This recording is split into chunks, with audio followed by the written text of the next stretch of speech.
Dans la pièce principale de ce logement social, de nombreuses traces d'humidité et un danger invisible, l'amiante dans les murs, confirmé par un rapport d'expertise. Je respire tout ça, je respire l'humidité, je respire la moisissure. L'amiante, il m'a dit qu'il fallait les poussières, qu'il fallait pas respirer les poussières d'amiante.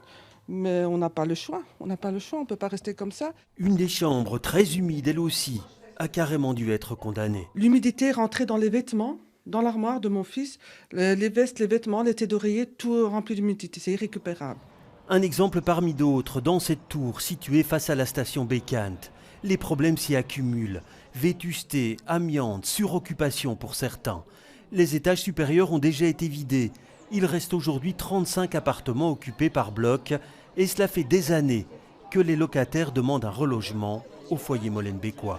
Quand on a fait des demandes, on nous a dit qu'on ne devait pas espérer être logé avant 2030. C'est beaucoup, on ne peut pas imaginer vivre dans ces conditions jusqu'en 2030. C'est hors de question. Une mobilisation qui a fini par payer.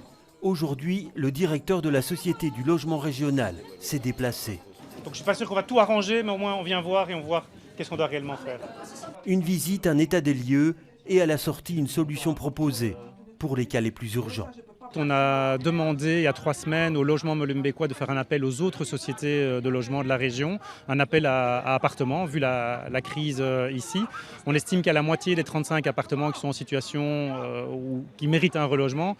Et suite à l'appel, en 3 semaines, le logement molenbeekois vient d'apprendre ou de m'apprendre qu'il y aurait une grosse quinzaine de logements disponibles dans d'autres sociétés de logement. Un relogement partiel donc, les autres locataires devront encore prendre patience. Quant à l'avenir de ces tours, leur démolition et reconstruction étaient prévues. Mais faute de budget, ce projet n'est plus à l'ordre du jour. D'autres solutions sont à l'étude.